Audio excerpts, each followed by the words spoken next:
I have a cousin by marriage, husband's cousin, that's 22 and dying of cancer. It was always her dream to marry and be a mom, and now that's not going to happen. It's hard on everyone.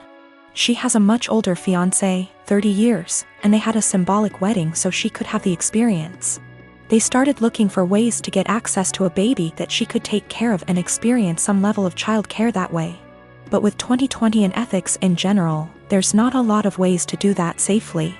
My husband and I have the first and so far only children of our generation, who are 10 months and 23 months old. I had hopes that it wouldn't happen, but her parents asked me if she / they could borrow my younger baby for a few weeks. The cousin and her fiancé would basically be play acting having a baby. Her parents would also join in on pretending. There would be photo shoots and everything. This makes me really uncomfortable. It's really creepy. I cannot understate how creepy I think this is.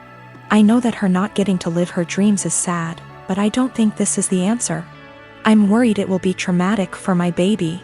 She's almost a year old and will, well, notice that her entire family will just vanish overnight for what will seem like forever. She's also still nursing, and they don't really seem to care about this factor. I'm really worried about problems down the road. This is setting a dangerous precedent of my child living under other guardianship. Her parents will have time to get attached, and they could try to use that for familial pressure if not legally. Her fiancé is also a wild card in that regard.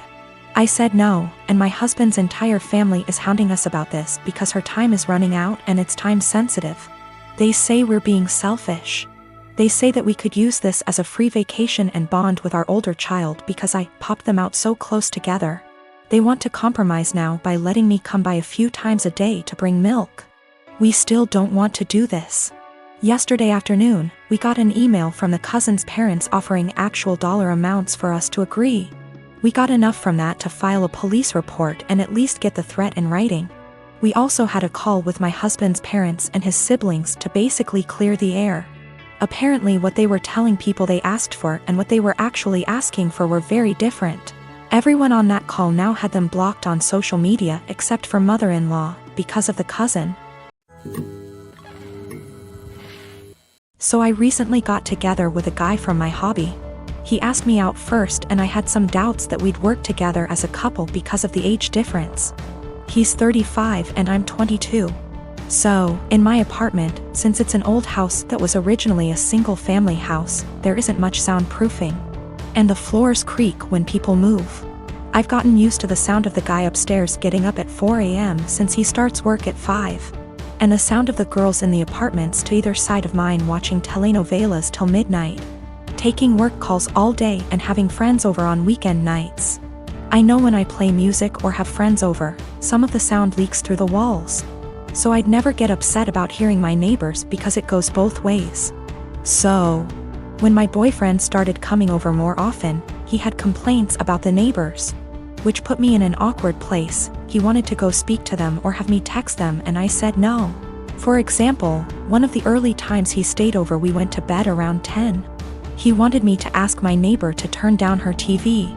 I said she didn't have it that loud and she turns it off at midnight anyway. At 4 a.m., he got very irritated with my upstairs neighbor getting up and cooking breakfast. I said that he would be done by 5 because that's when his shift starts. At 7 a.m., he was still trying to sleep in and the neighbor on the other side had some work calls that he said he couldn't sleep through. I offered him earplugs and he said he couldn't sleep with them in either. He wanted me to ask her to quiet down.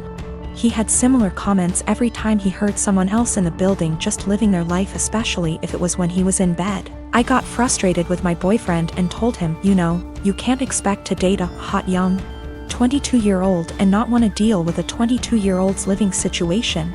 I don't know if you realize, but this is a normal apartment for someone my age. Hell, my neighbors are pretty great. Nobody's throwing loud parties on work nights. Nobody's having screaming fights. Nobody's having babies. The hot young part was in sarcastic air quotes because those were his words, not mine. He got irritated and asked why I was bringing age into it. And I said it's because he can't both want someone so young and also want someone with house kinda money. And he was being so out of touch with how normal people in their 20s live. He got really irritated with me bringing age into it. And even more annoyed when I'd respond to his neighbor complaints in the future with "Okay, boomer." Or tell him that if he wanted me to have a rich person apartment, he could pay for it. It's not possible for me to get to his house on my own because I don't have a car and the buses don't go that far into the suburbs. So that would mean him driving 30 minutes from his house in the suburbs to pick me up, then an extra 30 to drive me to his house. Then an hour round trip early in the morning to get me home in time for work. It's a lot easier for him to visit me in the city. I am using boomer as a joke or a figure of speech to say acting out of touch and entitled to tell other people what to do. It is a common figure of speech to say "Okay, boomer" to someone who is acting entitled regardless of their actual age. It's more of a mindset thing. I googled his property records for his house and he co-owns it with a woman who shares his last name. Holy shit. I don't know if she's his wife or ex-wife or what, but I'm out of here. I'm honestly freaking out right now, but I just gotta say, great big thank you to everyone who noticed red flags and made me question that. I've blocked his number. He can have fun figuring out where I went. I am a 35 years old female, just got engaged to my fiancé 37 male Sam. We do not live together because we're waiting till marriage, given he and his family are highly conservative Christians, but they're really nice and lovable people. I had plans to spend NYE with Sam, but he said he was out for NYE dinner celebration with his parents, then called me again inviting me to join them, and I happily did. His parents were there, they welcomed me and ordered many dishes and desserts and drinks. We celebrated and had great time, that is until it was time to pay. I pulled my wallet out of my bag, letting them know that we'll split the check between us. Sam mumbled, "No, you don't have to, we invited you," but I insisted. He and his parents then stared at me. I asked what was wrong and both mother-in-law and father-in-law said they didn't have money on them. I was shocked. I turned to Sam and he said he too forgot his wallet at home and didn't bring enough money to cover even on round of drinks. His dad then laughed nervously, "Right, so guess we should let the doctor pay." I was taken aback. I said, "I'm sorry, but no, this is just so much money to spend on one dinner by myself, and I didn't think I was expected to pay the entire bill." Sam said I should pay and he'd pay me back later, but I said no, since I know he will have to get a job to pay that much money. I said, "I'm sorry, but this isn't the first time I've been put in this situation by him and family, where I'm expected to rescue them after they somehow forgot their wallets and expect bothers to pay hundreds for their extravagant dinner." I told them I'll only pay for what I had and that's it. He and his parents were shocked.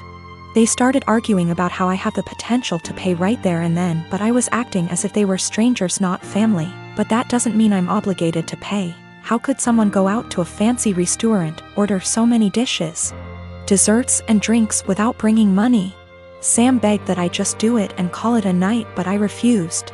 The argument got heated, then I got up and walked out. Sam called later at 2 a.m. basically yelling that I ruined NYE celebration and made his parents suffer, because I refused to pay the entire bill. AMD instead acted selfishly and paid only for myself, after they were gracious enough to invite me. I told him how unfair it was for me to pay. Even if I have a good salary doesn't mean I want to spend it all on fancy dinner. He didn't reply, he just said he'll pray that my parents will let this go, and not resent me after I basically damaged the relationship with them. I felt awful thinking I should have covered the bill instead of leaving. My mom left my dad when I was 17, I'm 29 now, and had a new boyfriend literally straight away. We all suspected that she was cheating with this dude beforehand, but there was never any proof, and she even to this day refuses to admit it. She had 2 more kids with this guy. When my mom and dad broke up, I moved out to live with my dad, who had moved back in with his parents. The major reason for this was because she told me to leave as I kept fighting with her new dude. I really did not want to deal with a new guy in my mom's life, and I was really upset that she didn't give a shit about how much pain my dad was in. When she told me to leave, something in me changed, and I am still unable to forgive her. That solidified. My 14-year-old sister stayed with my mom for a year and then begged to come and live with my dad, because she hated it so much at my mom's place. And my sister and mom were close, so for my sister to feel that way, it must have been bad. Since I was 18, my grandparents kept pushing me to start a business. I liked to tinker and had built a few specialized tools for a niche construction industry that my dad was in, and they saw potential in me.